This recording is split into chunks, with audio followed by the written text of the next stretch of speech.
Hello, good morning to all. இப்போ நம்ம பார்த்தீங்கன்னா எங்கே இருக்கோம்னா கேரளாவில் எர்ணாகுளமில் இருக்கோம். 8th ஃப்ளோரில் ஒரு ஹோட்டலில் இருக்கோம். இப்போ ஒரு வியூ பாருங்கள், மெட்ரோ ட்ரெயினோட வியூ நல்லா இருக்குது.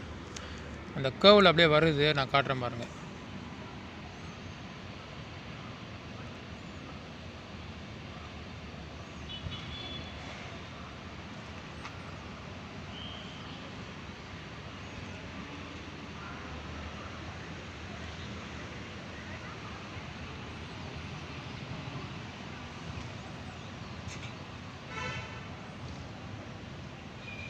இங்கேருந்து எல்லா வியூவுமே நல்லா க்ளியராக தெரியுது. 8th ஃப்ளோர்லேருந்து பார்க்கும்போது இந்த ஹோட்டல்லேருந்து நல்லா தெரியுது எல்லாமே. பக்கத்தில் மெட்ரோ வேறு இருக்குது, அந்த பிரிட்ஜிலேருந்து எல்லாம் க்ளியராக தெரியுது.